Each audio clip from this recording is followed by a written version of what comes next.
ओम शांति। आज 21 सितंबर 2023 की साकार मधुर मुरली।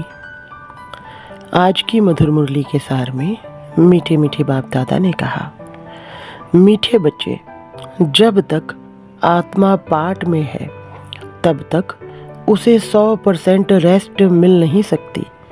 रेस्ट मिलती है निर्वाण धाम में, वहाँ कोई पाठ नहीं।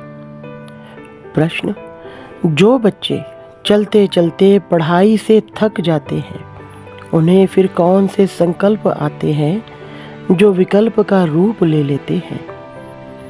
उत्तर 1, उन्हें बाप को छोड़ देने के अर्थात फारकती देने के संकल्प आते हैं। बाबा कहते यह संकल्प आना भी विकल्प है, ऐसा संकल्प करना भी पाप है।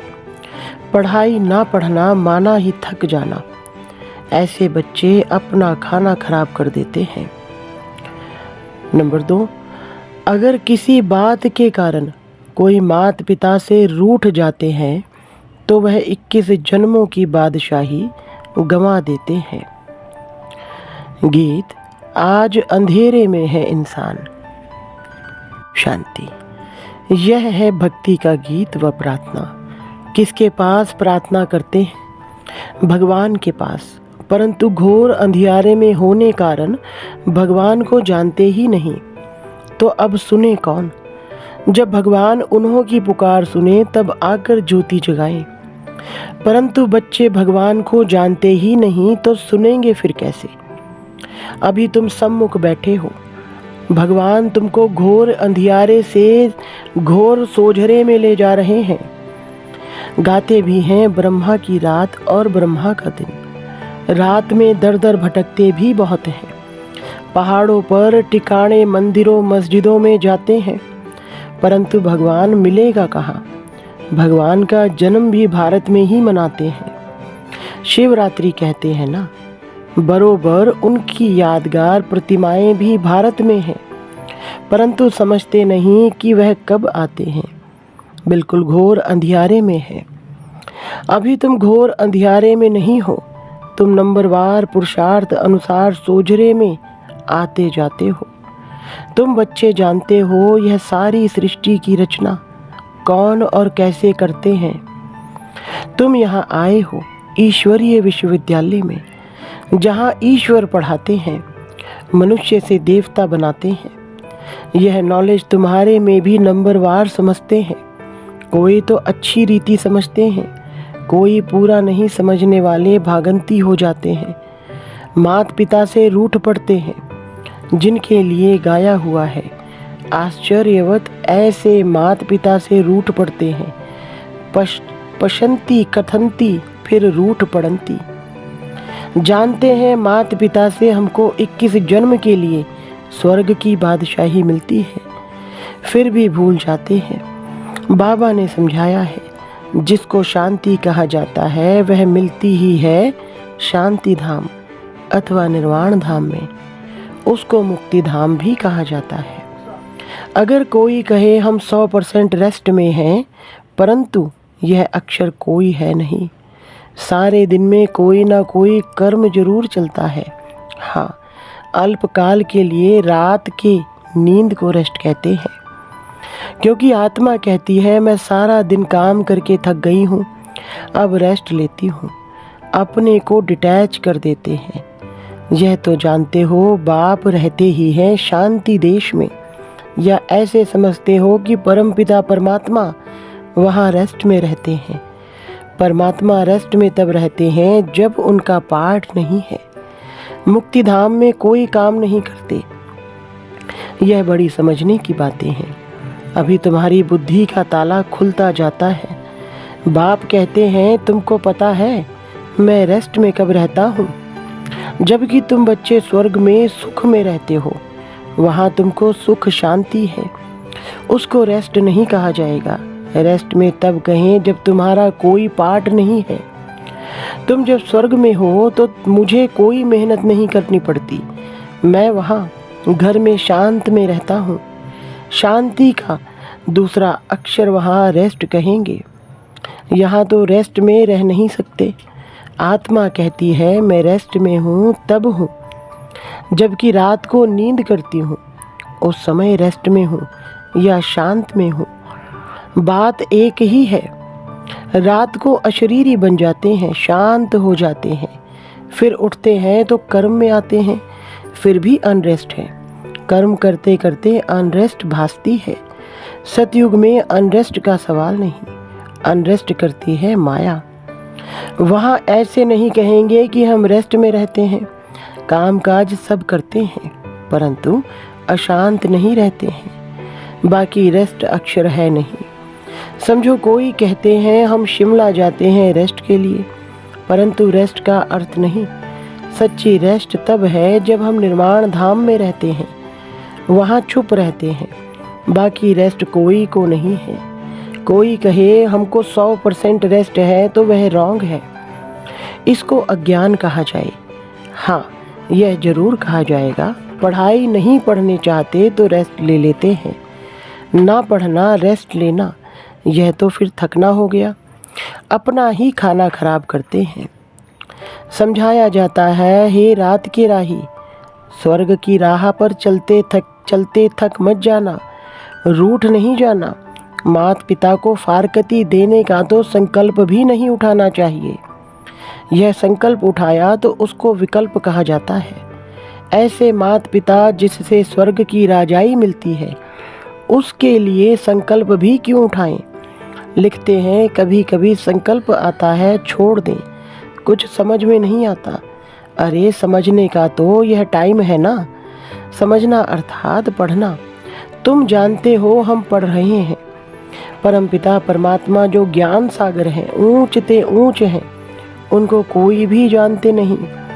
भल ब्रह्मा विष्णु शंकर अथवा लक्ष्मी नारायण को जानते हैं, परंतु भारतवासियों को यह पता नहीं कि लक्ष्मी नारायण ने राज्य कब लिया और किसने दिया। माया ने बिल्कुल ही घोर अंधियारे में डाल दिया है। बाप आकर समझाते हैं रचता बाप मनुष्य सृष्टि की रचना कैसे करते हैं, यह तो कोई भी नहीं जानते। बाप ही बैठ समझाते हैं।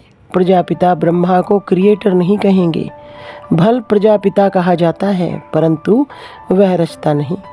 मनुष्य कहते हैं हमको अल्लाह ने पैदा किया, निराकार फादर को ही रचता कहेंगे। रचता बाप को जरूर मनुष्य ही जानेंगे, जानवर तो नहीं जानेंगे। जानवर तो मुख से नहीं कहेगा कि हमको परमात्मा ने रचा है, मनुष्य कहेंगे हमको भगवान ने रचा है। तो बाप बैठ समझाते हैं तुम देखो यह रचना कैसे रची। पहले पहले रचना होती है मुख वंशावली की। बच्चे को बड़ा होकर फिर बाप बनना है। यह बेहद का बाप है। देखो मैं भी कैसे रचता हूँ।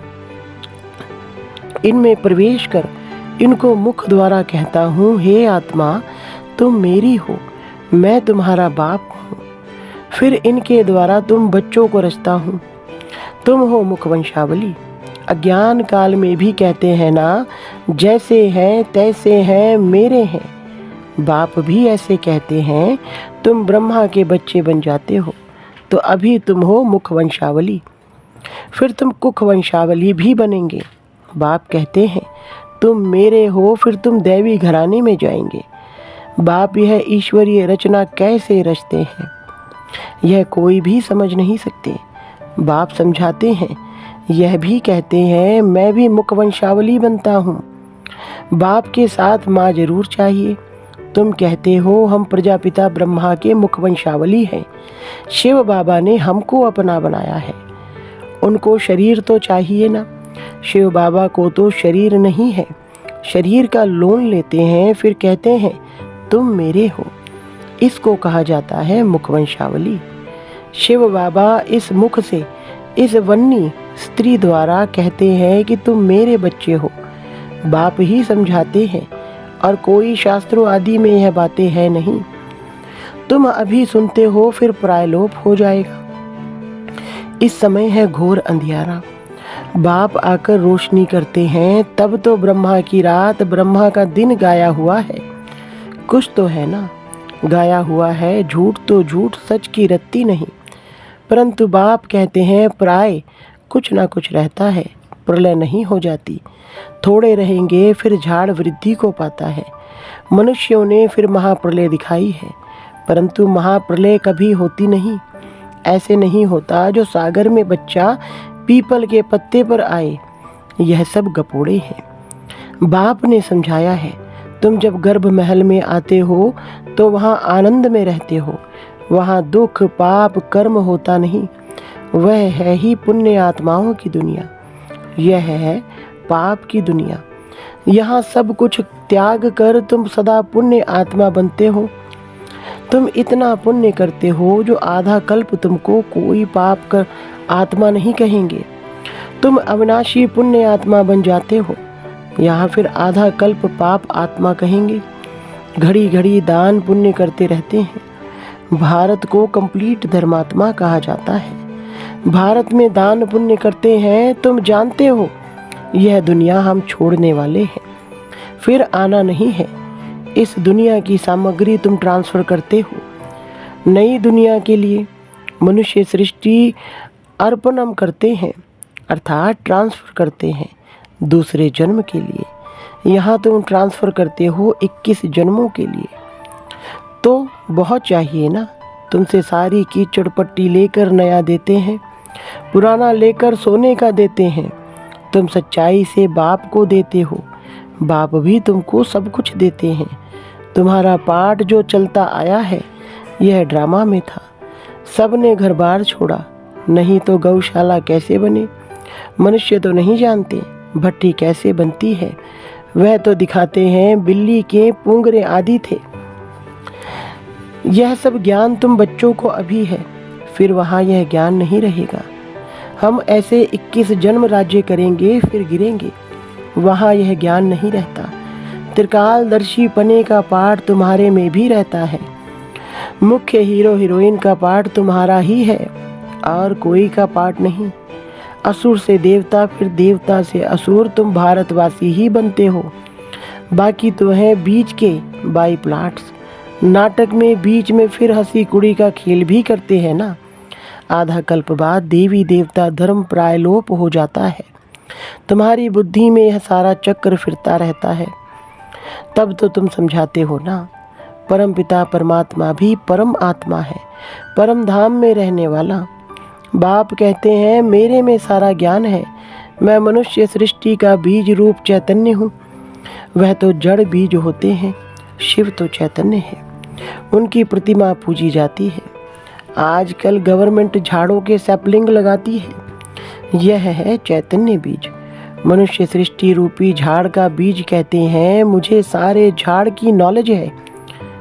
तो जब कोई कहते हैं 100% रेस्ट में है तो समझना चाहिए कि 100% रेस्ट तो कभी मिलती नहीं।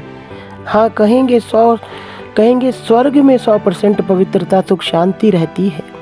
नाम ही है स्वर्ग। बाप को कहते हैं सत श्री अकाल, सच बोलने वाला।